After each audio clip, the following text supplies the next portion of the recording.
எல்லாரும் ஆசீர்வதிக்கப்பட்டவர்கள். ஹல்லேலூயா. இந்த நாளிலே மகள் வினோதினியும் அவருடைய கணவனும் எங்களோடு கூட சேர்த்து ஆராதிக்க வந்திருக்கிறது மிகவும் சந்தோஷம். ஹல்லேலூயா. அன்போடு கூட ஏற்றுக்கொள்கிறோம். பல இல்லை, ஒரு சில வருஷங்களுக்கு இப்பதான்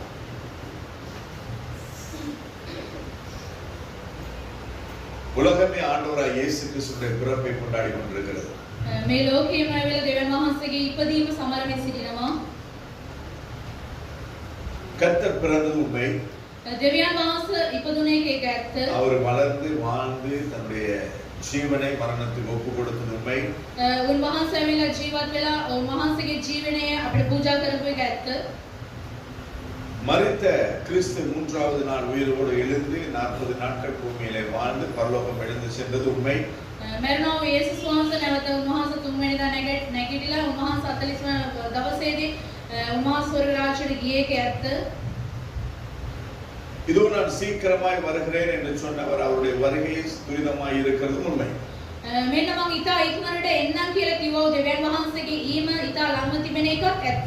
இவை எல்லாம் உண்மையாய் இருக்கும் பொழுது මේ සියලු දේම සත්‍යතාවයක් මෙන් තිබෙනකොට சில பொய்யான காரியங்கள் அல்ல, සමහරක් බොරු කාර්යවල් නෙමෙයි, வேதத்தில் சொல்லப்படாத காரியங்களை உலகம் இன்றும் அனுசரித்துக் கொண்டிருக்கிறது. බයිබලයේ කියන්නේ නැති දේවල් ඇවිල්ලා මේ ලෝකයේ ඇවිල්ලා ඒවා පිළිපදින් තිබෙනවා. ஆண்டவராகிய இயேசு கிறிஸ்து இன்று ஒரு நாள் பிறந்திருக்கிறார், அதுக்கு மாற்று கருத்தே கிடையாது. යේසුස් වහන්සේ කවදාරි දවසක ඉපදිලා තිබෙනවා, ඒකට වෙන කාර්යයක් නැහැ. ஆனால் இந்த நாள் ஆண்டவர் பிறந்தார் என்பது ஒரு கேள்விக்குறி. අද දවසේදී උන්වහන්සේ ඉපදුනා ඒකන ප්‍රශ්නාර්ථයක් තිබෙනවා. அதை குறித்து விவாதிக்க முடியாது வரவில்லை. ඒක ගැන තර්ක කරන්න නෙමෙයි මේ ස්ථානයට ඇවිත් ஒரே සිටින්නේ. ஒரு காரியத்தை நான் சொல்லும்படியாக விரும்புகிறேன். එකම කාර්යයක් කියන්න මම ඇවිල්ලා සූදානම් වෙනවා. தவறான ஒரு உபதேசத்தை அல்லது தவறான ஒரு காரியத்தை இந்த முழு உலகமும் வருஷங்களாய், அதாவது தொண்டு செய்தாலும் தவறுதான், அதற்கு மன்னிப்பு கிடையாது. වැරදි කාර්යයක් ඇවිල්ලා මේ මුළු ලෝකෙම ඇවිල්ලා අවුරුදු ගාණක් කරමින් සිටිනම ඒ නමුත් ඒක වැරද්දක් තමයි. அது நாம் மட்டும்தான் சரி, மத்தவங்க எல்லாம் தவறுன்னு சொல்லவும் வரவில்லை. අපි විතරක් හරි අනිත් අය වැරදි කියන එකට මම එන්නේ නැහැ. ஆண்டவராகிய தேவன் දෙවියන් වහන්සේ වුණා වූ ස්වාමීන් වහන්සේ ஆதாம் ஏவாள் பாவம் செய்த பின்பதாக ආදාම් සහ ඒවා පව් කරයින් පස්සේ ஆதியாகமத்தின் 3வது அதிகாரம் 15வது வசனத்தில் இப்படியாய் சொன்னார். උත්පත්ති 3:15 මෙන්න මෙසේ කිව්වා. உனக்கும் ஸ்திரீக்கும் නුඹට සහ ස්ත්‍රියට வித்துக்கும் அவள் வித்துக்கும் නුඹගේ බීජයට සහ ඔහුගේ බීජයට பகை உண்டாக்குவேன். විරෝධයක් එනවා. அவர் உன் தலையை நசுக்குவார், උන්වහන්සේ නුඹගේ ඉස්ස பொடி කරන සේද அவர் குதிகாலை நக்குவார் என்றார். නුඹ ඇවිල්ලා ඔහුගේ කකුල ලෙව කරනවායි කියලා කිව්වා. இது ஆண்டவர் உலகத்தை உண்டாக்கி ஆதாம் ஏவாள் பாவம் செய்த பின்பதாக அவர்களுக்கு கொடுத்த முதலாவது வாக்குத்தத்தம். දෙවියන් වහන්සේ මේ පොළොව මවලා ආදාම් සහ ඒවාට උන්වහන්සේ දුන්නා වූ පළවෙනි පොරොන්දු වචනය. மாத்திரமல்ல, அது ஒரு எச்சரிப்பின் சத்தம். ඒක විතරක් නෙමෙයි, ඒක ඇවිල්ලා තරවටු කිරීම. அந்த வசனம் சமாதானத்துக்கு ஏதுவானது அல்ல. ඒ වචනය ඇවිල්ලා සමාදානයේ කාරණයක් அது නෙමෙයි. ரெண்டு ஒரு கூட்டத்தாருக்கு இடையில அல்லது ரெண்டு பேருக்கு இடையில ஒரு பகையை உண்டு பண்ணுகிறதா ஒரு வசனம். දෙදෙනෙකුට විරෝධයක් ඇති කරන වූ වචනයක්. அவள் வித்துக்கும் உன் வித்துக்கும் பகையை உண்டாக்குவேன். නුඹගේ සහ ඒ ස්ත්‍රියගේ බීජයට විරෝධයක් ඇති වෙනවා. அப்ப பாவம் உண்டானது நிமித்தமாய் மனுக்குலத்துக்கும் தேவனுக்கும் இடையில ஒரு பகை உண்டானது. පාපය ආවයින් පස්සේ මනුෂ්‍යයාට දෙවියන් වහන්සේටත් ඇවිල්ලා විරෝධයක් ආවා. அந்த பகைக்கு ஏதுவாய் ஒருவன் இருந்தான். ඒ විරෝධයට එක්කෙනෙක් ඉඳියා.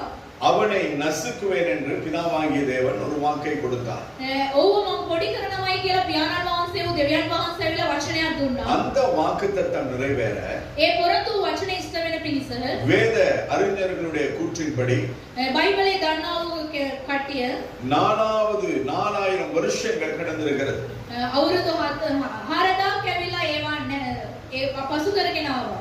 ஆண்டவர் கொடுத்த அந்த வாக்குத்தத்தத்தை இந்த பூமியில நிறைவேற்றுகிறதுக்கு දෙවියන් වහන්සේ දුන්නා වූ පොරොන්දු වචනේ මේ පොළවේ ඉෂ්ට වෙන පිණිස அவருடைய வார்த்தைக்கு கீழ்ப்படிகிற ஒரு பாத்திரத்தை, ஒரு கன்னியை, ஒரு ஸ்திரியை கண்டுபிடிக்கிறதுக்கு ஆண்டவருக்கு 14000 வருஷங்கள் ஆயிருக்கிறது. උන්වහන්සේට හරියන ස්ත්‍රියක් උන්වහන්සේ ලබා ගන්න අවුරුදු 4000ක් මේ පොළවට වුණා.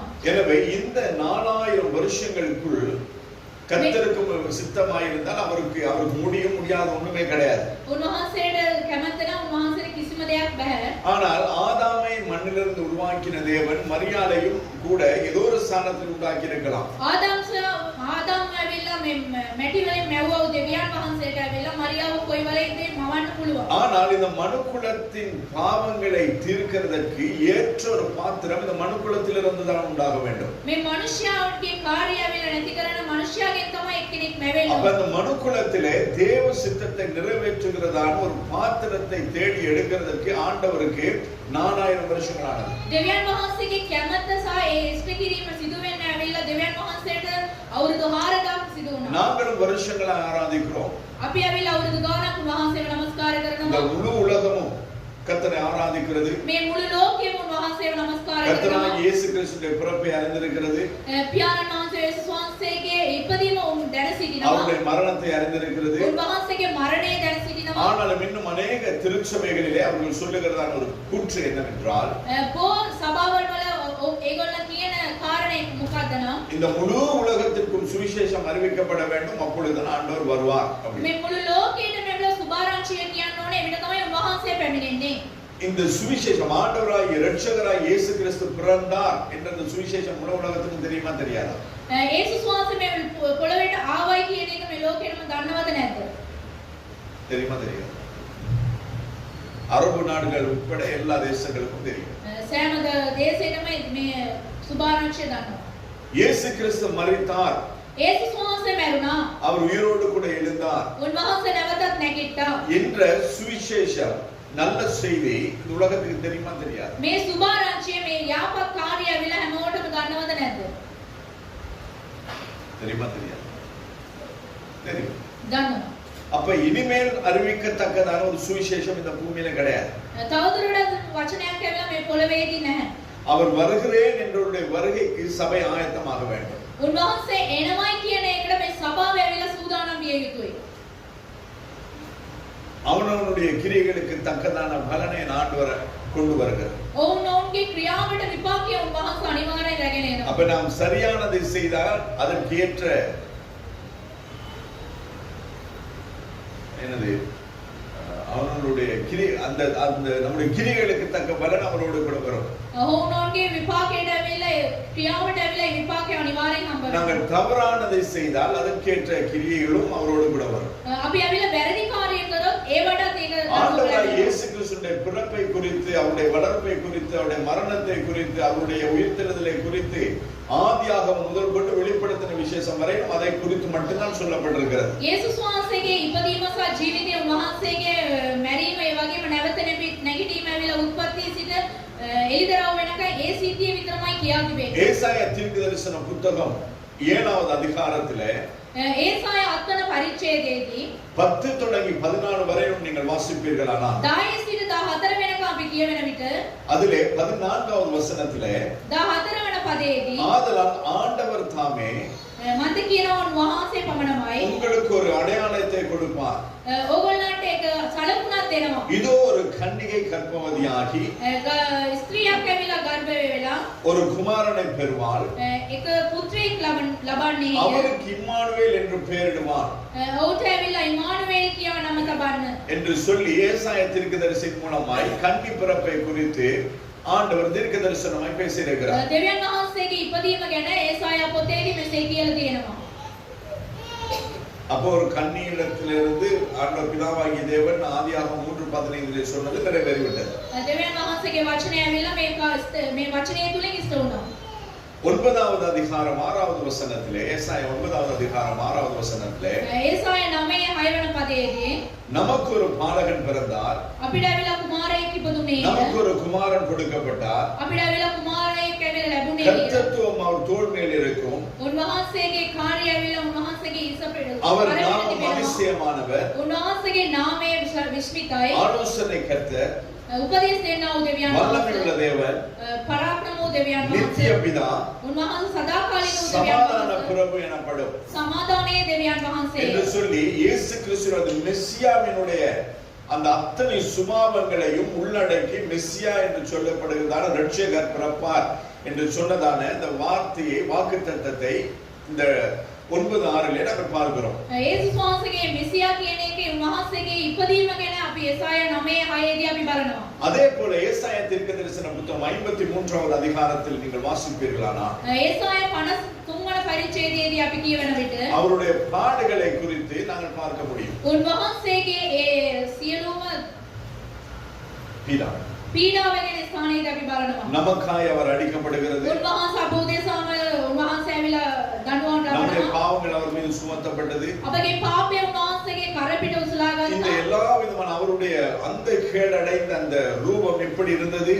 උන්වහන්සේගේ කාර්යවල ඇවිලා කෙසේද තිබුණේ? இது எல்லாவற்றையும் 53வது அதிகாரத்தில் நாங்கள் பார்க்க முடியும் ஏசாயா தீர்க்கதரிசன புத்தகத்தில். මේ සියලුම දේවල් යෙසායා 53 වන පරිච්ඡේදයේදී අපි බලන්න පුළුවන්. இதையெல்லாம் ஆண்டவர் தெளிவாய் எழுதி வைத்திருக்கிறார். මේ සියලුම දේවල් උන්වහන්සේ ඉතා පැහැදිලිව ලියා තිබෙනවා. இந்த ஏசாயா தீர்க்கதரிசன புத்தகம் எழுதப்படுகிறதற்கு படைப்பின் நாளிலிருந்து அந்த நாள் வரைக்கும் கிட்டத்தட்ட ஒரு என்ன சொல்லலாம் 6 to 7 centuries. செஞ்சுரி என்றது தமிழ்ல நூற்றாண்டுகள் 6 தொடங்கி 7 நூற்றாண்டுகள் போய் இருக்கிறது இந்த தீர்க்க தரிசனங்களை எழுதுகிறதற்கு.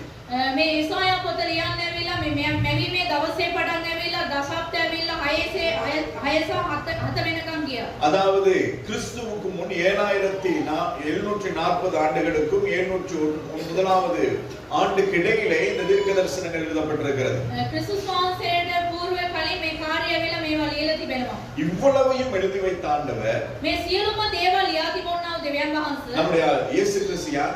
අපගේ යේසුස් වහන්සේ කවුද? ஒரு சாதாரண ஒரு மனுஷன். උන්වහන්සේ සාමාන්‍ය මනුෂ්‍යයෙක්. அவர் உலக ரட்சகர். උන්වහන්සේ මේ ලෝකයේම ගැලවුම් කරවන්නන් වහන්සේ. அப்ப அந்த உலக ரட்சகராகிய இயேசு கிறிஸ்துவினுடைய මේ ලෝකයේ ගැලවුම් කරවන්නන් වහන්සේගේ උන්වහන්සේව பிறப்பின் நாள் டேட் மாதம் வருஷம் எழுதப்பட்டிருக்கணுமா இல்லையா? ඉපදීම සියලු දේවල් ලියලා තියෙන්න ඕනේද නැද්ද? ஏனென்றால் நம்முடைய ஆண்டவராகிய இயேசு கிறிஸ்து அவர் ஒரு சரித்திர புருஷர். උන්වහන්සේ ඇවිල්ලා සියලු දේ දන්නා වූ දෙවියන් වහන්සේ. சரித்திர புருஷர். ඉතිහාස අඳුනනා වූ කෙනෙක්. ඉතිහාසය අඳුනනා වූ දෙවියන් වහන්සේ කෙනෙක්. அப்ப அவர் பிறந்தது நிமித்தமாய் தான் උන්වහන්සේ ඉපදුනායින් පස්සේ கிறிஸ்துவுக்கு முன் கிறிஸ்துவுக்கு பின் என்று சொல்லி வகுக்கப்பட்டது. கிறிஸ்துஸ் වහන්සේට කලින් கிறிஸ்துஸ் වහන්සේ පස්සේ කියලා ඒක වෙන් කරලා நானும் நீங்களோ அல்லது எந்த ஒரு தலைவரோ பிறந்த பொழுது இவருக்கு முன் இவருக்கு பின்னு சொல்லி எழுதப்படல. කවුරු හරි ඉපදුනායින් පස්සේ මෙයාට කලින් පස්සේ කියලා ලියලා නැහැ. அதாவது சரித்திரம் சொல்லத்தக்கதாக எந்த ஒரு நிகழ்வும் அதனால் பகுக்கப்படவில்லை. ඒ ඉතිහාසයේ කියන දේ කැවිලා ඒවා වෙන් කරලා නැහැ. ஆனால் ஆண்டவராகிய இயேசு கிறிஸ்து பிறப்பை மாத்திரம் பிதாவாகிய தேவன் அதை திட்டமாய் மறைத்து வைத்திருக்கிறார். දෙවියන් වහන්සේගේ ඉපදීම විතරමයි පියාණන් වහන්සේ ඒක පැහැදිලිව ලියලා තිබෙන්නේ. தெரியாத இந்த நாளை கொண்டாடவே இத்தனை ஆர்ப்பாட்டம் தான். දන්නේ නැති මේක සමරන්න මෙච්චර ඇවිල්ලා වීර්ය කරනවා නම් ஒரு நாளையும் டேட்டையும் ஆண்டவர் வேதத்தில் எழுதி வச்சிருந்தா எப்படி இருக்கும்? ඒ දවස් ඇවිල්ලා අවුරුද්ද ලියලා තිබුණා නම් කොහොම තිබෙයිද? நோவாவுடைய ஜலப்பிரளயத்தை குறித்து நாட்கள் உண்டு. නෝවාගේ ජල ගැලම ගැන දවස් තිබෙනවා. ஏசாயா தீர்க்கதரிசி எப்பொழுது ஊழியத்துக்கு வந்தார் என்பதை கர்த்தர் எழுதி வைத்திருக்கிறார். ඒසායා ඇවිල්ලා කවදාද ඔහුගේ සේවයට ආවයි කියලා ඒක ලියලා තිබෙනවා. இத்தனை காரியங்களையும் எழுதின தேவன் ஏன் அவருடைய பிறப்பை மாத்திரம் மறைத்து வைத்திருக்கிறார்? මේ සියලුම දේවල් ලියවෝ දෙවියන් වහන්සේ ඇයි උන්වහන්සේගේ ඉපදීම විතරමයි සංගමලා அவருடைய තිබෙන්නේ? மரணத்தின் நாளை மாத்திரமே மறைத்து வைத்திருக்கிறார். උන්වහන්සේගේ මැරීමේ දවස් විතරයි සංගමලා තිබෙන්නේ. காரணம் என்னன்னு சொன்னா கர்த்தருக்கு அது தெரியும். කාර්යය නම් උන්වහන්සේ ඒව දන්නවා. மறைக்கப்பட்டதெல்லாம் தேவனுடையது. ඒ සංගවිලා තිබෙන සියලුම දේවල් උන්වහන්සේගේ. வெளிப்படுத்தப்பட்டது மட்டும்தான் நம்முடையது. ඒ එළිදරව් වෙලා තිබෙන එක විතරමයි අපේ. அதனால அதை ஆராய வேண்டிய வேலை உங்களுக்கும் கிடையாது எனக்கும் கிடையாது. ඒව සෝදිසි කරලා බලන ඔබගේ සහ මගේ යුතුයකම. ஆண்டுடைய பிறப்பின் நாள் இல்ல. උන්වහන්සේගේ ඉපදීම දවස නැහැ. இன்னும் ஒன்று எல்லாரும் கொண்டாடுவார்கள். තව එකක් හැමෝම සමරනවා. அது கிறிஸ்தவர்கள் அதாவது ஆவிக்குரிய சபையிலே அது கொண்டாடுகிறது இல்லை. ආත්මික සභාවල් වලින් ඒව සමරන්නේ ஆனால் නැහැ. கத்தோலிக்க திருச்சபையிலே கொண்டாடுவார்கள் 3 ராஜாக்கள் திருநாள் என்று சொல்லி. කතෝලික සභාවල් වල ඒව සමරනවා රජවරුන් තුන් දෙනෙක්ගේ කාර්යය ගැන. அதாவது இயேசு கிறிஸ்து பிறந்து ஒரு 8 நாள் 9 நாள் வரைக்கும் வச்சிருந்த அந்த 3 ராஜாக்கள் அப்பதான் அந்த குடி பார்த்திருக்கீங்களா மாட்டுக்குடி அதுல சின்ன சின்ன சுருவங்கள்லாம் வச்சிருப்பாங்க. ඒක පොඩි පොඩි රූපවල තිබා அதுல அந்த 3 ராஜாக்கள் அந்த நாளைக்கு மட்டும் அந்த 3 பேரை தூக்கி உள்ள வைப்பாங்க. ඒ දවස්වල විතරයි තුන් දෙනා උස්සලා එහෙම තියෙනවා. ஏன்னா நாங்க அதை வச்சுட்டு இருக்கிறோம். අපි පාසලක් ඒව ஏன்னா තියෙනවා. நானும் கத்தோலிக்க திருச்சபையிலிருந்து வந்தவர். කතෝලික වාතාවරණයේ ආවා එකෙන්. என்னுடைய சித்தி ஒரு கன்னியாஸ்ரீ. පුංචිය වෙලා ඒ සිස්ටර් කෙනෙක්. என்னுடைய மாமா ஒருத்தர் வந்து இன்னும் இத்தாலியில ஃபாதரா இருக்கிறாரு. மாமா කෙනෙක් ඉතාලියේ පාද කෙනෙක් වෙලා இன்னும் ඉන්නවා. என்னுடைய இன்னும் அநேகர் வந்து என்னோட அங்கிள் ஒருத்தர் வந்து டிலாசார்ல பிரதரா இருக்கிறாங்க. දිලාසයිකේ බ්‍රදර් කෙනෙක් වෙලා ඉන්නවා. இப்படி அநேகர் நம்முடைய குடும்பத்திலே கத்தோலிக்க திருச்சபையில இன்னும் ஆண்டவர் ஊழியம் செய்கிறார்கள். පවුල් වාතාවරණය තව වෙනතුරු ඔය කතෝලික සභාවලදී ඒගොල්ලන්ගේ කාර්යය කරනවා. நானும் கத்தோலிக்க திருச்சபையில் அதாவது செமினரியில 4 வருஷங்கள் படித்திருக்கிறேன். පාස්ටර් ඇවිල්ලා අවුරුදු 4ක් ඇවිල්ලා ඉගෙනුම ලබලා තිබෙනවා. எதுக்காக? ඇයි? ஃபாதர் ஆகிறது. පාද කෙනෙක් වෙනවා. ஆனா இன்னைக்கு எனக்கு 2 பிள்ளைகள் இருக்கிறாங்க. දරුවන් දෙන්නෙක් ඉන්නවා. 2 பிள்ளைங்களுக்கு அப்பா. දරුවන් දෙන්නෙක්ගේ තාත්තා කෙනෙක්. அந்த லோகோ போட்ட ஃபாதர் கிடையாது. ඒ ලෝක දාපු පාද කෙනෙක් இப்ப නෙමෙයි. சிவில்ல 2 அப்பா, 2 பிள்ளைகளுக்கு அப்பா. දරුවන් දෙන්නෙක්ගේ තාත්තා அது කෙනෙක්. போக திரளான பிள்ளைகளுக்கு ஆவிக்குரிய தகப்பனாய் கர்த்தர் வைத்திருக்கிறார். ආත්මික දරුවන්ට ඇවිල්ලා ආත්මික පියෙක් ඇඩියට තබා තිබෙනවා. அப்ப வேதம் சொல்லுகிறது சத்தியத்தை அறிவீர்கள் சத்தியம் உங்களை விடுதலை ஆக்கும். වචනේ කියන සත්‍යතාවය නුඹලා දන්නේ නිය සත්‍යතාවය නුඹලා ඇවිල්ලා උඹලා ආශිර්වාද කරන සේක කියලා. நிதானஸ்கராய். නිදහස් කරනවා. அப்ப நம்ம செமினார்ல இருக்கும் பொழுது ஆண்டவர் என்னுடைய கண்களை திறந்தார். ඒ ස්ථානයේ සිටිනකොට දෙවියන් වහන්සේ මාගේ ඇස් දෙක ඇරියා. கன்னி மரியாளை குறித்த ஒரு பாடமே உண்டு அதுல. මරියතුමිය ගැන ඒකේ විෂයක්ම තිබෙනවා. அது நம்ம இருக்கட்டும். ඒවා அப்ப තිබෙනවා. அந்த 3 ராஜாக்கள் வருகிறார்கள் ඒ රජවරු තුන් දෙනෙක් என்று එනවා. சொல்லி அவர்கள் சொல்லுகிறார்கள். එහෙම කියලා ඒගොල්ලෝ කියනවා. ஆனால் வேதத்திலே 3 ராஜாக்கள் என்று அல்லது 3 ஞானிகள் என்றோ அதுல அர்த்தம் படவில்லை. ඒ බයිබලයේ ඇවිල්ලා තුන් දෙනෙක් කියන ස්ථානයේදී අර්ථයක් இயேசு කියලා கிறிஸ்துவை නැහැ. பார்க்கும்படியாக ஞானிகள் வந்தார்கள் என்று எழுதப்பட்டிருக்கிறது. යේසුස් වහන්සේව බලන පිරිස ඒ තුන් දෙනා ආවයි කියලා ලියලා තිබෙනවා. வந்த ஞானிகள் 3 பரிசு பொருட்களை கொடுத்தார்கள். ඒ ආවව තුන් දෙනාම තෑගි තුනක් දුන්නා. என்னது? வெள்ளி, பொன், தூபவர்க்கம். රන්සා රිදි ඒ වගේම இது யாருக்கு கொடுப்பாங்க? මේ කාටද இது දෙන්නේ? ராஜாவுக்கு கொடுப்பாங்க. මේක රජතුමාට දෙන්නේ. அப்ப இயேசு கிறிஸ்து ராஜாவாய் பிறந்தது நிமித்தமாக යේසුස් වහන්සේ රජෙක් හැටියට ඉපදුනායින් இந்த පස්සේ ஞானிகள் வந்து அதை அவருக்கு காணிக்கையை கொடுத்தார்கள். මේ තුන් දෙනාම ඒක යාට ඇවිල්ලා තෑග්ගක් හැටියට දුන්නා. இதெல்லாம் வேதத்தில் எழுதப்பட்டிருக்கிறது. මේ කාර්යවල ඇවිල්ලා බයිබලයේ ලියා තිබෙනවා. அதற்கு பின்பதாக ඊට පස්සේ அந்த ஞானிகள் வந்து நட்சத்திரத்தை பார்த்து அவர்கள் அந்த நட்சத்திரம் அவர்களுக்கு வழியை காட்டினது. ඒ තාරකාව තමයි ඒගොල්ලන්ට ඇවිල්ලා මාර්ගය පෙන්වුවේ. அந்த நட்சத்திரத்தை பார்த்து வழிவிலகாமல் வந்தவர்கள் ඒ තාරකාව බලලා ඒගොල්ලන් වෙනස් වෙන්නේ නැතුව ආවා அவர்கள் ඒගොල්ලෝ. ஞானிகளாயிருந்த மனிதர்கள் தான். ඒගොල්ලන් ඇවිල්ලා මනුෂ්‍යයන් තමයි. இயேசு கிறிஸ்துவினுடைய தீர்க்கதரிசனம் என்ன சொல்லுகிறது? යේසුස් වහන්සේගේ අනාගත වාක්‍ය මොනවද කියන්නේ? அவர் ஒரு ராஜா, එයා රජ කෙනෙක්. அவர் மெசியா. එයා මෙසියස් அப்ப කෙනෙක්. அவர் எங்க பிறப்பார்? එයා කොහෙද ඉපදෙන්නේ? ராஜாவா இருந்தா எங்க பிறக்கணும்? රජතුමෙක් නම් කොහෙද ඉපදෙන්නේ? அரண்மனை. මාලිගාවේ. அப்ப இந்த நட்சத்திரத்தை பார்த்து வந்த ஞானிகள் ඒ තාරකාව බලමින් ආවා ඒගොල්ලෝ. மாளிகையை பார்த்த உடனே அவர்களுடைய தரிசனம் மாறிவிட்டது. ඒ මාලිගාව දැක්කයින් පස්සේ ඒගොල්ලන්ගේ දර්ශනය වෙනස් වුණා. அவர்களை நடத்தி வந்த என்னது தேவனுடைய வழி நடத்துதல் இப்பொழுது மனுஷன் ஞானத்திற்கு ஏதுவாய் மாறிவிட்டது. ඒ මග පෙන්වුවා ඒ කාර්යය වෙලා ඒගොල්ලන් බලන්නේ නැතුව මනුෂ්‍යයන් දැස ඒගොල්ලන් බලන්න அப்ப පටන් அந்த ගත්තා. நட்சத்திரத்தை மறந்து மாளிகை பார்த்து அதுக்குள்ள போயிட்டாங்க. ඒ තාරකාව අමතක කරලා ඒ මාලිගාව පස්සේ ඒගොල්ලන් ගියා. ஏரோதுட்ட கேக்குறாங்க போய் ඒරොත්ගෙන් අහනවා. உலக ரட்சகர் ලෝකේ මිදුම්කාරයා அல்லது ராஜா නැත්නම් රජතුමා பிறந்திருக்கிறாரா? ඉපදිලා තිබෙනවා. அவரை நாம பார்க்க வந்திருக்கிறோம். එයාව අපි බලන්න ඇවිත් සිටින්නේ.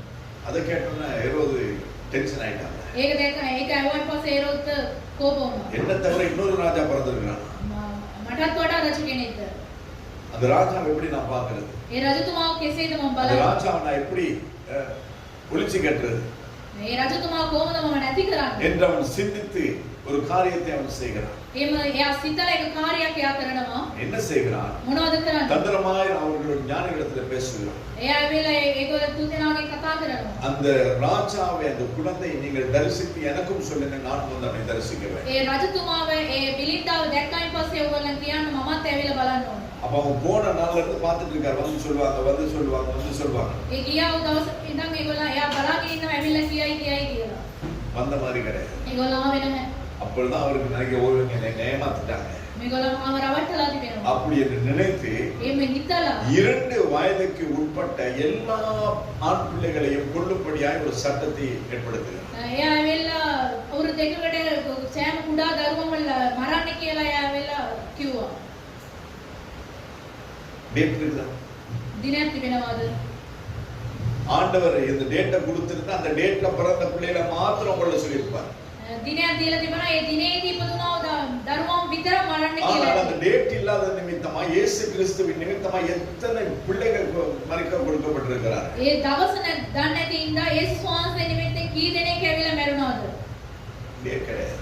දිනයක් නැහැ. ஆனா இது எல்லாம் இந்த திருச்சபை அறிந்தும் அறியாதவர்களாக ஒரு சடங்காச்சாரமாக இந்த திருநாளை அல்லது பண்டிகையை உலகளாவிய ரீதியில கொண்டாடி මේ கொண்டிருக்கிறார். කාර්ය දැනගෙන දන්නා වූ කට්ටිය ඇටියට මේ ලෝකයේම මේ කාර්ය සමරමින් සිටිනවා. ஏஐயை கொண்டு சைனாவுல வானத்துல பெரிய விளையாட்டுலாம் காட்டியிருக்காங்க. AI එක තියාගෙන චයිනාවලින් මොකද්ද සෙල්ලම් දාලා තිබෙනවා. இங்கேயும் கூட மேல பறந்து கொழும்பு சிட்டி எப்படி இருக்குன்னு அப்படியே காட்டுறாங்க. මේ කොළඹ මේ වගේ කරලා තිබෙනවා. எத்தனை பேர் போய் பார்த்தா ஆசையா இருக்கு? කී දෙනෙක් ගිහිල්ලා බලන්න ආසාවෙන් සිටිනවද? போய் பார்க்க தப்பு கிடையாது. ඒක වැරදි නෑ ගිහින් බලන්න. ஆனா இதை நாம ஆராதனைக்குள் கொண்டு வருகிறது தப்பு. මේක ඇවිල්ලා নমස්කාරය තුරට ගේන එක වැරදි. கிறிஸ்துவுக்கு பின் ක්‍රිස්තුස් වහන්සේට පසු 533வது வருஷத்துல 533 අවුරුද්දේදී கான்ஸ்டன்டைன் என்று சொல்லப்படுகிறதான அரசன் ඒ නම කිව්වා වේ රජතුමා கான்ஸ்டன்டைன் கிறிஸ்தவ அதாவது கத்தோலிக்க திருச்சபைகளுக்கு அவர்தான் பொறுப்பா இருந்தார். ඒ කතෝලික සභාවල් වලට එයා තමයි අයිති එක්කෙනෙක්. அந்த நாட்களிலே கத்தோலிக்க திருச்சபையிலிருந்து அந்த கத்தோலிக்க மதத்தில் இருந்து ඒ කාලයේදී ඒ කතෝලික සභාවල් වලින් இயேசு கிறிஸ்துவை ஏற்றுக்கொண்டு வந்த ஜனங்கள் அநேகம். යේසුස් වහන්සේව පිළිගත්තා වූ සෙනග ඇවිල්ලා ගොඩයි. இயேசு கிறிஸ்துவை ஏற்றுக்கொண்டு வந்து வாழ அவரை பின்பற்ற ஆரம்பித்த ஜனங்கள் යේසුස් වහන්සේව ඇවිල්ලා පිළිපදින්න පටන් ගත්තා වූ සෙනග திரளாய் பெருகி கொண்டு வந்தார்கள். ඒගොල්ලෝ මහත්යෙන් ඇවිල්ලා ඒගොල්ලෝ වැඩි දියුණු වෙන්නේ. அந்த சமயத்துல ඒ කාලයේදී இந்த அதாவது அந்த ஸ்தானத்திலிருந்து இந்த ஸ்தானத்துக்கு வந்த ஜனங்களை தக்க வைத்துக் கொள்ள நாங்கள் என்ன செய்ய வேண்டும்? ඒ ස්ථානයේ මේ ස්ථානයට ආවා වූ සෙනග රඳවා ගන්න අපි මොනවද எல்லாரும் කරන්නේ? மறுபடியும் திரும்பி போறாங்களே ආයිමත් ඒගොල්ලෝ නැවත වතාවක් යනවානේ. அப்படின்னு சொல்லி இந்த ஆவிக்குரிய திருச்சபைகளில் ஒரு யோசித்தது. මේ වගේ ආත්මික සභාවල් මේ වගේ කල්පනා කරා.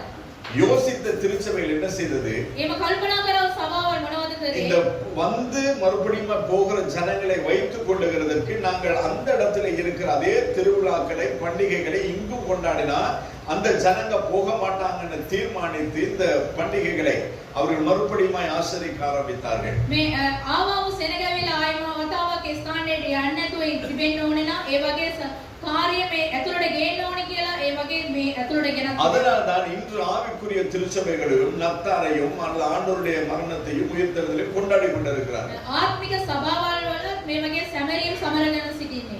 ஆனால் ஆண்டவர் கொண்டாட சொன்னதான ரெண்டே கொண்டாட்டம் என்ன?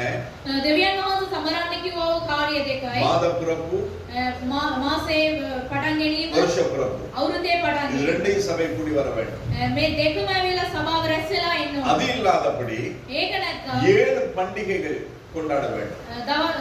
කාර්යවල තුනක් ඇවිල්ලා සමරන්න. அதெல்லாம் நாம செய்யறது கிடையாது. ඒව කරන්නේ නැහැ අපි. அதெல்லாம் செய்யாதபடி இதுகளை நாம செய்துட்டு இருக்கோம். ඒව කරන්නේ නැතුව මේව තමයි අපි அப்ப කරමින් සිටින්නේ. வேதம் சொல்லுகிறதை நாங்கள் செய்யாமல் விட்டு බයිබලයේ කියන දේවල් අපි කරන්නේ නැතුව மனுஷர்களை வைத்துக் கொள்ள வேண்டும் என்று செய்கிற எந்த ஒரு காரியமானாலும் அது தேவனுடைய பார்வையிலே தவறு. මනුෂ්‍යව තියාගන්න ඕනේ කියලා අපි සමරනවා නම් ඒක දෙවියන් වහන්සේගේ ඉදිරිපිට ඒක පාපයක්. நத்தல் பப்பா வேதத்துல இருக்கிறாரா? නත්තල් පප්පා ඉන්නවද බයිබලයේදී? அவர் வந்து சென்ட் நிக்கலஸ் එයා සන් නිකලස්. அப்படின்னு சொல்ற ஒரு ஃபாதர் நிமித்தமாய் தான் அந்த நத்தல் பப்பா உள்ள வந்தார். ඒ වගේ ෆාදර් කෙනෙක් තමයි ඒ ඇතුළට ඇවිල්ලා තියෙන්නේ. அதுக்கு ஒரு சரித்திரம் உண்டு. ඒකට ඇවිල්ලා කාර්යයක් තිබෙනවා. அது எப்படி உள்ள வந்தது? ඒ කොහොමද ආවේ? அதுக்கு பின்பதாக இன்னும் அநேக காரியங்கள் உள்ள வந்திருக்குது. මේකට පස්සේ තවත් කාර්යවල ගොඩක් ඇවිල්ලා அநேக காரியங்களை குறித்து அநேக வருஷங்களாய் நாங்கள் கற்றுக் கொடுத்திருக்கிறோம். அது உங்கள் அநேகருக்கு தெரியும். அநேகர் மறந்து இருப்பீங்க. கர்த்தருக்கு ஸ்தோத்திரம். ගොඩක් දෙනෙක්ට මේ වගේ දන්නවා ඒ නමුත් ඇවිල්ලා අමතක වෙලා ඇති නමුත් දෙවියන් වහන්සේට ස්තුති වේවා. ஏன்னா போன கிழமை பேசுறது இந்த கிழமை நமக்கு ஞாபகம் இருக்காது. ගිය සතියේ කතා කරපු එක මේ සතියේ අමතක වෙනවා. சபையில பேசுறது. සභාවේ කතා කරනවා. நாம தனிப்பட்ட விதத்துல பேசுறது வருஷங்களானாலும் ஞாபகம் இருக்கும். අපි පෞද්ගලික දේවල් කතා කරොත් ඒක අවුරුදු ගාණක් මතකේ තියාගන්නවා. இந்த நாடுல இந்த இப்படி சொன்னாங்கன்றது ஞாபகம் இருக்கும். මේ දවසේදී මේක කිව්වයි කියන එකත් මතකේ ஆனால் තියාගන්නවා. இங்கு பேசுகிறது ஞாபகம் இருக்காது. මේ ස්ථානයේ කතා කරන එක මතකේ ஆராதனை නැහැ. praise Lord சொல்லும் பொழுது அது அப்படியே போயிடும். නමස්කාරය කරවල ප්‍රයිස් ලෝඩ් කියනකොට මේක හරි. praise Lord. நான் பேச வரேன். ஹalleluya. හalleluya. அதே போலதான் ඒ වගේම තමයි இன்னும் ஒரு பழக்கம் சபைக்குள்ள வந்திருக்கு. තවත් පුරුද්දක් සභාවට ඇතුල් වෙලා நம்ம තිබෙනවා. சபையில நட்சத்திரம் கிடையாது. අපේ සභාවවල நம்ம கதவுல வந்து அந்த என்னது மலர் வளையம் கிடையாது. ඒ දොරේ ඇවිලා අර මේ මේක නැහැ. அந்த மலர் வளையத்தை நீங்க எங்க பாப்பீங்க? මේ මල් මේ මේක කොහෙන්ද ඔයගොල්ලෝ දැකලා තියෙන්නේ? மைந்த மல்சாலால பாப்பீங்க. මයික මල් සාලයක දැකලා. இல்லையா? ரேமன்ல பாப்பீங்க. රේමන් එකේ බලලා. ஜெயரத்னையில பாப்பீங்க. ජයරත්න එකේ දැකලා. வேற என்ன பேர்னாலும் நீங்க வச்சுக்கோங்க பரவாயில்ல. මෙන්න මොනවයි නමක් තියා. யாராவது ஒரு ஆள் செத்தா மலர் வளையம் கொண்டு வந்து வச்சிருப்பாங்க. කවුරු හරි මරුණා නම් ඒකේ இயேசுனுடைய பிறப்புக்கு நாங்க கதவுல தூங்க வைக்கிற மலர் வளையத்துக்கு என்ன சம்பந்தம்? යේසුස් වහන්සේගේ ඉපදීමටත් ඒ දොරේ එල්ලන එකට මොකද සම්බන්ධය? இயேசு பிறந்திருக்காரா இல்லாட்டி அந்த வீட்ல ஏதாவது இலை விழுந்துருச்சா? යේසුස් වහන්සේ ඉපදිලාද නැත්නම් ඒගොල්ලන් ගෙදර මොනවා හරි වෙලා தெரியாம பண்ணிட்டு. ගන්න නැතුව කරනවා. நீங்க வீட்ல ஒரு வால் நட்சத்திரம் தொங்க போடுவீங்க. கிறிஸ்மஸ்க்கு காட்டுறதுக்கு வெளியில பல்புல ஒரு லைட் போடுவீங்க. එළියේ ලයිට් එකේ කාරකාවක් එල්ලනවා. அதுல எத்தனை கொம்பு இருக்குது?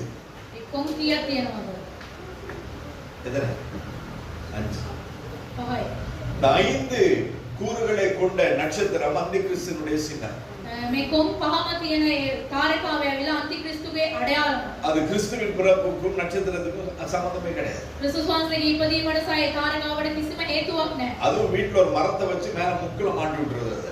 ඒ ගහක් තියලා ඒකේ උඩ එල්ලලා තියෙනවා. வச்சிருக்கீங்களா? තියලා තියෙනවද?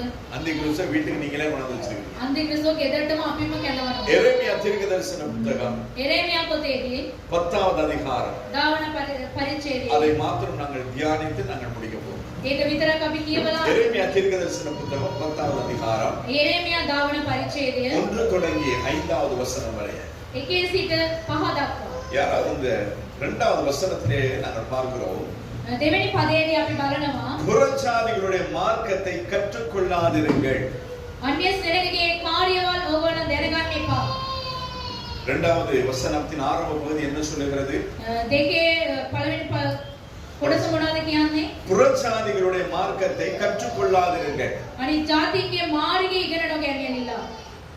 நாம் என்ன செய்து கொண்டிருக்கிறோம்? අපි මොනවද කරමින් සිටින්නේ? கிறிஸ்துவின் பிறப்பு என்று சொல்லி ක්‍රිස්තුස් වහන්සේගේ ඉපදීම කියලා நாம் அந்நியர்களுடைய வழிபாட்டை நம்முடைய ஆலயங்களிலும் வீடுகளிலும் நாங்கள் அதை வைத்துக் கொண்டிருக்கிறோம். අපි අන්‍ය ජාතින්ගේ මාර්ගය සහ ඔවුන්ගේ ඉගෙනීම අපගේ පවුල් තුළට අපගේ කාර්යයට ගෙනත් තිබෙනවා.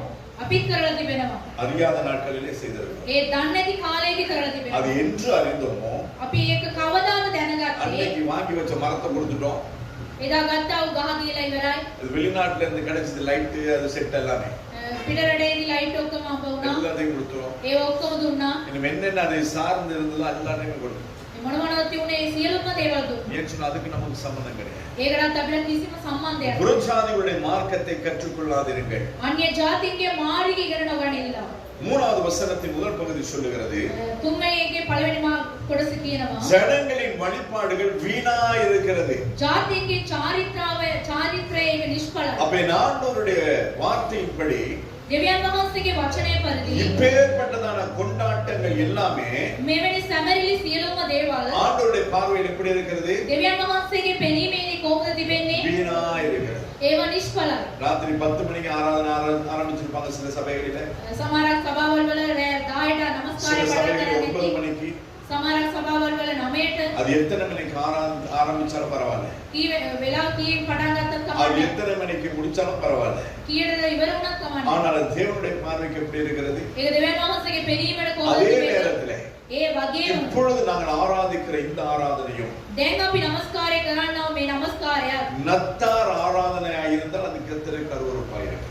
ඒක නත්තා නමස්කාරය නම් දෙවියන් වහන්සේ පිළිකුල් කරනවා. இந்த நாளை சத்தியத்தை உங்களுக்கு போதிக்கும்படியாய் ஒரு வாய்ப்பாய் நாங்கள் மாற்றிக் கொண்டிருக்கிறோம். සත්‍යතාවය ඔයගලන්ට කියන දවසක් හැටියට මේක ආවිලා අපි கர்த்தர் நமக்கு பிறந்தது உண்மை, දෙවියන් වහන්සේ ඉපදුන එක ඇත්ත. மாற்று கருத்தே கிடையாது. ඒකට වෙනස් කාර්යයක් නැහැ. அவர் எந்த நாளும் என்னுடைய வாழ்க்கையில பிறக்க வேண்டும். සෑමදාම උන්වහන්සේ මාගේ ජීවිතේදී ඉපදෙන්න ඕන. என் ஆண்டவர் மரித்தது உண்மை, උන්වහන්සේ ඇවිල්ලා මැරුණා.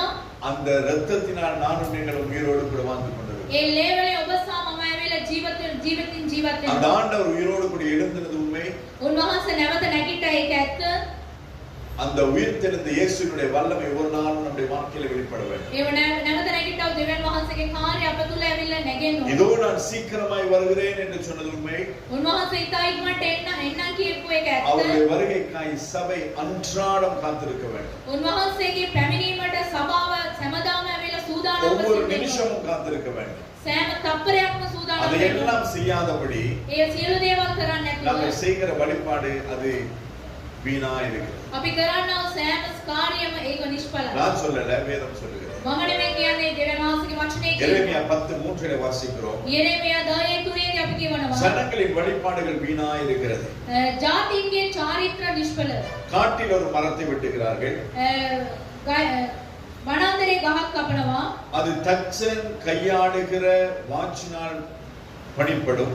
ඒක කම්කරුවාගේ අත්වලින් පොළවෙන් ඇවිල්ලා කපනවා. வெள்ளியினாலும் பொன்னினாலும் அதை அலங்கரித்து රන්සා රිදි වලින් ඒක සරසලා அது அசையாதபடிக்கு அதை ஆணிகளினாலும் சுத்தியலினாலும் உறுதியாக்குகிறார்கள். ඒක නොසෙල් වෙන පිණිස ඇවිල්ලා ඇන වලින් ඒක ඇවිල්ලා හිටවනවා. எதை குறித்து சொல்லு? මොනවා ගැනද කියන්නේ?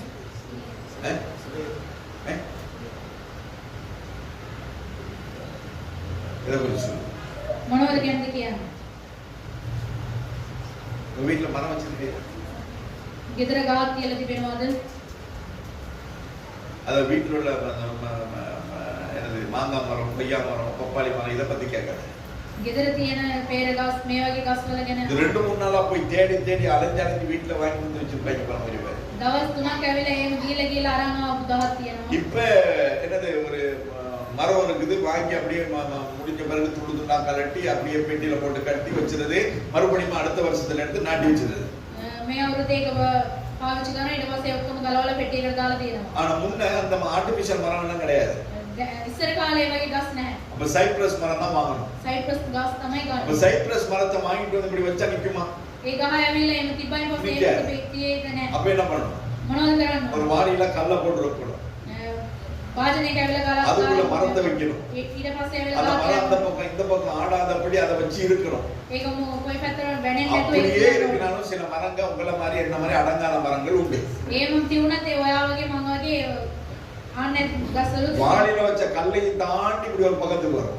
විභාජනය තුළ තිබ්බා ඒකත් වඩා இல்ல அப்படியே முன்னுக்கு வரும். නැත්නම් ඉස්සරහට එනවා. உடனே நம்ம என்ன பண்ணுவோம்? අපි මොනවද කරන්නේ? மரத்துக்கு பின்னுக்கு சுவர்ல ஒரு ஆணி அடிச்சு மரத்தை இழுத்தால கட்டி விட்டுரும். ඒ ඇවිල්ලා ගෑණයක් ගාලා ඒක ඇවිල්ලා හිටවනවා. அதுக்கப்புறம் அது ஆடாது. ඊට පස්සේ ඒක ඇවිල්ලා එල්ලෙන්නේ නැහැ. அதுக்கு பிறகு என்னது? මොනවද කරන්නේ ඊට පස්සේ? நான் அந்த பக்கம் தொங்குது போல. මේ පැත්තේ එල්ලෙනවා බෝල. Silver colour, red colour, blue colour, என்னது தங்க கலர் எல்லாத்தையும் வாங்கி தொங்க வைக்கிறது. මේ පාට බෝල ඇවිල්ලා එල්ලනවා. அதுக்கு பிறகு அந்த இதெல்லாம் வாங்கி இப்படி சுத்துறது.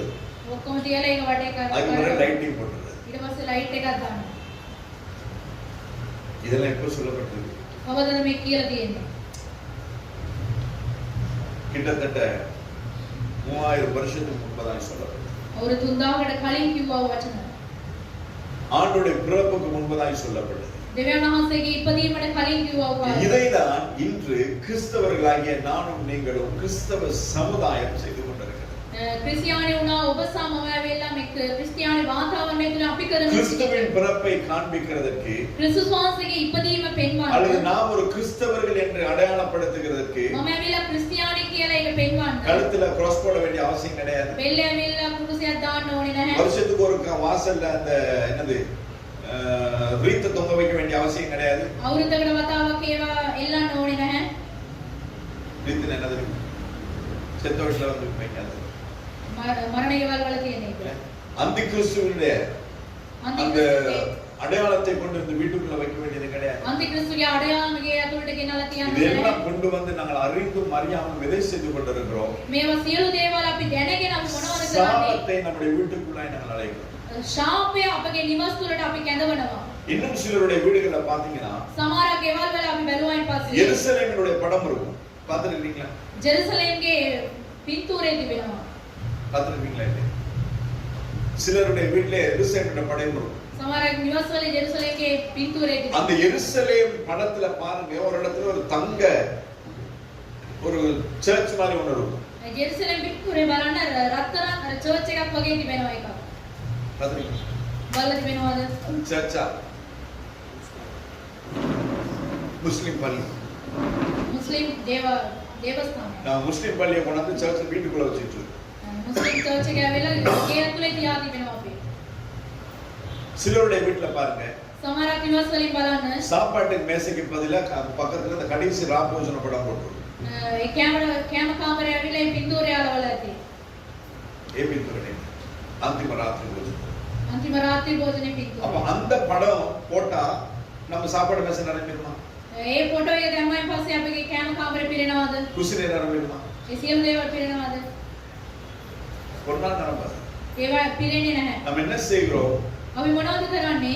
ஒரு ஒரு விக்கிரகத்தை கொண்டு வந்து உள்ள வைக்கிறோம். ඒක රූප නමස්කාරය ගෙනල්ලා අපි ඇතුලේ තියෙනවා. இயேசுன்னு நாம நினைச்சு நாம இயேசுவும் அவருடைய சீஷர்களும் என்று நினைத்து நாம கொண்டு வந்து வைத்துக்கொண்டோம். යේසුස් වහන්සේව වහන්සේගේ ගෝලයන් කියලා අපි ගෙනල්ලා තියන්නේ. மரித்த உயிர்த்த இயேசு கிறிஸ்து මැරිලා නැවත නැගිටිනා වූ යේසුස් වහන්සේ சீஷர்களோடு கூட நடந்து போகும் பொழுது මේ ගෝලයන්ත් එක්ක ඇවිදගෙන இது යන්නේ. இயேசுதான் அவர்களோடு கூட பேசுகிறார்கள் என்று சீஷர்கள் அறியாதிருந்தார்கள். මේක යේසුස් වහන්සේ තමයි කතා කරන්නේ කියලා තමන්ගේ ගෝලයන්ටවත් ඒක දන්නේ නැහැ. அவர் இந்த பக்கம் போன பிறகு சீஷர்கள் இந்த பக்கம் போன பிறகு தான் ஐயோ இவர் இயேசு கிறிஸ்து அல்லவா, அவர் பேசும் பொழுது எங்கள் இருதயம் கொழுந்து விட்டு எரிந்தது அல்லவா அப்படின்னு அதுக்கு பிறகுதான் அவங்க பேசுகிறாங்க. උන්වහන්සේ මේ පැත්තට ඒ ගෝලයා මේ පැත්තට ගියන් පස්සේ තමයි ඒගොල්ලන්ට ඒක තේරෙන්නේ, ඒගොල්ලන්ට ඇඟෙන්නේ. உயிர்த்த இயேசு கிறிஸ்து அந்த கல்லறையில இருக்கும்போது அவர்கிட்ட போய் மரியாள் பேர் மார்த்தால மரியாளா யாரோ சரி அவங்க போய் கேட்கறாங்க, ஐயா அவர் இயேசு கிறிஸ்து தோட்டக்காரன் நினைச்சிட்டாப்ல. යේසුස් වහන්සේ ඇවිල්ලා වැඩ කරන එක්කෙනෙක් කියලා එයා දැන සිටිනවා. அவர் எடுத்தால் கொடுத்து விடும். அவரை எடுத்தால் கொடுத்து விடும். ඒක ගත්තායින් පස්සේ ඒක දෙන්න ලැබෙනවා. அவரை எடுத்துனீங்களா அது கொடுத்துருங்கன்னு கேக்குறாங்க. ඒක ගත්තා නෑ මට දෙන්නයි කියලා එයා කියනවා. யார் தோட்டக்காரர் அவரை தூக்கிட்டு போயிட்டார். ඒ වැඩ කරන එක්කෙනා එයා උස්සගෙන ගිහිල්ලා ඉන්නවා. மரித்த உயிர்த்த இயேசு கிறிஸ்துவின் அடையாளம் அவர்களோடு கூட இருந்தவர்களுக்கே தெரியவில்லை. මේ මලවුන්ගේ නැගිටව යේසුස් වහන්සේගේ අඩයාලම ඒගොල්ලන්ටවත් දන්නේ නැහැ. அப்ப தெரியாமல் अनेक காரியங்களை நாங்கள் செய்து கொண்டிருக்கிறது தேவனுடைய பார்வையிலே அது வீணா இருக்கிறது. අපි දැනගෙන ඒවා කරන ඉඳ දෙවියන් වහන්සේගේ உலகமே செய்தாலும் මේ ලෝකයේ කරත් எல்லா திருச்சபைகளும் செய்தாலும் මුළු සභාවම කරත් தேவனுடைய வார்த்தையின்படி அது தவறு. දෙවියන් වහන්සේගේ වචනේ පරිදි ඒක වැරද්දක්. எனவே நாங்கள் எது சரியோ அதை மாத்திரம் செய்வோம். මොනවද හරි ඒක විතරමයි අපි කරන්න ඕනේ. உங்கள் வாழ்க்கையில இயேசு கிறிஸ்து இந்த நாள் பிறக்க வேண்டும். අපගේ ජීවිතයේදී යේසුස් වහන්සේ හැමදාම ඉපදෙන්න ඕනේ. உங்களுக்காக இயேசு கிறிஸ்து மரித்ததை நீங்கள் அன்றாடம் நினைவு கூற வேண்டும். යේසුස් වහන්සේ අප උදෙසා මැරිච්ච එක අපි හැමදාම ඒක සිහි කරන්න ඕනේ. என்னை பாவத்திலிருந்தும் சாபத்திலிருந்தும் என்னை ஜெயம் கொண்டவனாய் மாற்றினார் என்பதற்காக அடையாளமாக இயேசு கிறிஸ்து அன்றாடம் நம்முடைய வாழ்க்கையில உயிர்த்த வல்லமையோடு கூட இருக்க வேண்டும். මා උදෙසා උන්වහන්සේ සියලු දේවල් කර ආයි උන්වහන්සේ නැගිට්ටයි කියන එක අපි ඇවිල්ලා සිහි කරමින් සිටින්න ඕනේ. இதோ நான் சீக்கிரமாய் வருகிறேன் என்று சொல்லி சென்றிருக்கிறார். මම ඉක්මනට එනවායි කියලා උන්වහන්සේ කියලා සිටියා. சபையாகிய நானும் நீங்களும் அவருடைய வருகைக்கு 24 மணி நேரமும் ஆயத்தமாய் இருக்கிறோம்.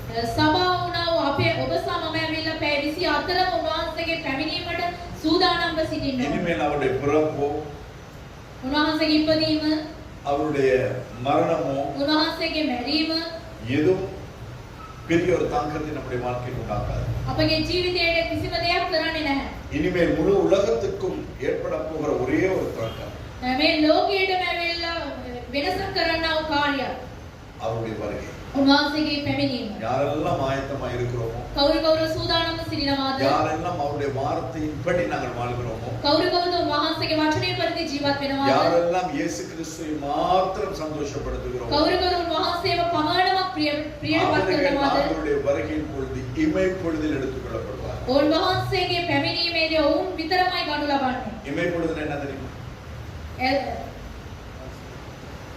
கண்ணை மூடி திறக்கிறேன். ඇස් නැහැ වහලා අරින එක. சிலர் பாருங்க எப்பயும் கண்ணை சுண்டிட்டே இருப்பாங்க. සමහරක් කටිය බලන්න இப்படியே இருப்பாங்க. කර කර ඉන්නවා. அது கேட்டா சொன்னா அது நோய் அப்படி. එවන් පස්සේ කියනවා මේක ලෙඩක් කියලා. நோயோ நோய் இல்லையோ ලෙඩක්ද නැද්ද? மூடி திறக்கிறதுக்குள்ள வந்துட்டு போயிடுவாங்க. ඒක වහලා අරින්න කලින් උන්වහන්සේ ඇවිල්ලා යනවා. நீங்க வாட்ஸ்அப்பை திறந்து பாஸ்வேர்டை போட்டு நான் இயேசு கிறிஸ்து வர்றானா அப்படின்னு அடிக்கிறதுக்குள்ள அவர் வந்துட்டு போயிடுவார். අපි ඇවිල්ලා WhatsApp එක ඇරලා ඔක්කොම කරන්න ஏன்னா කලින් இப்ப උන්වහන්සේ எல்லாரும் ඇවිල්ලා வந்து இந்த என்னது ஃபிங்கர் பிரிண்ட் வச்சிருக்காங்க. ෆින්ගර් ප්‍රින්ට් එක තියලා තියෙනවා. அது சில நேரம் வேலை செய்யாது. සමහරක් වෙලාවෙදී ඒක டக்குனு වැඩ ஓபன் කරන්නේ. ஆகாது. ඒක ඕපන් වෙන්නේ அது නැහැ. ரெட்ல வந்து நிக்கும். ඒක රෙඩ් එකකින් அப்ப ඇවිල්ලා கையை தொடச்சி மறுபடியும் வைக்கணும். ඇඟිල්ල நீ පීදාලා கையை තියෙනවා. தொடச்சி வைக்கணும்னா அவர் வந்துட்டு போயிடுவார். ඒක ඇඟිල්ල පීදාලා அது තියන්න பிறகு කලින් நீங்க அந்த ඇවිල්ලා கையை යනවා. தான் காட்டணும். ඊට පස්සේ අද තමයි වඩවන ඉන්නේ. வாய்ப்பே கிடையாது. ඒක කිසිම எனக்கு හේතුවක් ஆயத்தத்தோடு கூட අපි සූදානම්ව සිටින්න ඕනේ. எனக்காய் மறித்து உயிர் எனக்காய் பிறந்தது உண்மை. මා උදෙසා උන්වහන්සේ ඉපදිච්ච එක ඇත්ත. எடுத்துக்காட்டான ஒரு வாழ்க்கை வாழ்ந்தது உண்மை. ඒ ඇවිල්ලා සත්‍යතාවයේ ජීවිතයක් පෙන්වපු එක ඇත්ත. இந்த சபைக்காய் அவர் ஜீவனை கொடுத்தது உண்மை. මේ සභාව උදෙසා උන්වහන්සේ ජීවිතය දීපු එක ඇත්ත. எனக்காய் உங்களுக்காய் அவர் ரத்தம் சிந்தியது உண்மை. මා උදෙසා ඔබ උදෙසා ඒ ලැබ ඇදරූපු එක ඇත්ත. ஜெயம் கொண்ட வாழ்க்கை நான் நீங்கள் வாழ வேண்டும் என்பதற்காய் அவர் ஜீவனோடு கூட எழுந்தது உண்மை. ජයගත්තා වූ ජීවිතයක් ගත කරන්න ඕනේ කියලා උන්වහන්සේ නැවත නැගිට්ටු එක ඇත්ත. கிறிஸ்துவாய் பிதாவினுடைய வலப்பக்கத்திலே அமர்ந்திருக்கிறது உண்மை. ඒ උන්වහන්සේ ඇවිල්ලා ජයගත්තා වූ තැනන් වහන්සේ ඇටියට උන්වහන්සේ පියාණන් වහන්සේගේ ඉදිරියට වාඩි වී அவர் තියෙන එක ඇත්ත. வரப்போகிறது மிக மிக உண்மை. උන්වහන්සේ එන එක ඉතාමත් ඇත්ත. எனவே சபையாகி நானும் நீங்கள் மாயத்தப்படுவோம். සභාව වුණා වූ ඔබ සමම ඇවිල්ලා සූදානම් වෙමු. உலகத்தோடு கூட ஒத்த வேஷம் தெரியாதபடி මේ ලෝකයේත් එක්ක අපි සසඳලා ඉන්නේ නැතුව உலகத்துக்கு நாங்கள் ஒரு எடுத்துக்காட்டாய் சாட்சியாய் මේ ලෝකයට ඇවිල්ලා අපි ඇවිල්ලා එක කාර්යයක් ඇනියට ජීවත් වෙනවා. கேட்ட சொல் நிறைய பேர் சொல்ல மாட்டாங்க. සමහර කටි කියන්නේ නැහැ. என்னட்ட பேசுறவங்க விஷ் பண்றவங்க எல்லாரும் சொல்லி நாங்க கிறிஸ்மஸ் கொண்டாடுறோம். ඉස්කරන කටි මම කියනවා ක්‍රිස්මස් එක ஏன் සමහර நம்ம அது கொண்டாடுறது கிடையாது. கொண்டாட அப்படியே நம்ம சொல்லிட்டா நம்ம அவங்க ஒரு மாதிரியா பார்ப்பாங்களோ அப்படின்னு நினைக்கிறது. ඒව කිව්වෙන් පස්සේ ඒගොල්ලන් වෙන කාර්යයක් ඇටියට ඉතයිද කියලා කියනවා. மாதிரி பார்க்கணும்னு தான் நான் சொல்றது. ඒ වගේ බලන්න ඕනේ කියලා තමයි මම කියන්නේ. ஏன் அப்படின்னு கேட்பாங்க. ඇයි කියලා. பைபிள் இல்ல. ඒක බයිබලේ නැහැ. ஆண்டவராகிய இயேசு பிதாவாகிய தேவன் පියාණන් වහන්සේ වුණා දෙවියන් වහන්සේ. அந்த ஆதாம் ஏவாள் ரெண்டு பேரை பாவம் செய்ய தூண்டினதான சர்ப்பத்துக்கு சொல்லும் பொழுதே ආදම් සහ ඒවට ඒ පාපය කරන්න හේතු කොට වුණා වූ ඒ සර්පයාට කියන විදිහ. பிதாவாகிய தேவனுக்கு இயேசு கிறிஸ்துவின் பேரை சொல்லி இருக்க முடியுமா முடியாது? පියාණන් වහන්සේ වුණා වූ දෙවියන් වහන්සේ යේසුස් වහන්සේගේ නම කියන්න පුළුවන්ද බැරිද? ஏசாயா 7:14 ඒසාය 7:14 ஏசாயா தீர்க்கதரிசி சொல்றார், ඒසාය අනාගත වක්තෘ කියනවා அவருக்கு இம்மானுவேல் என்று பெயரிடுவார்.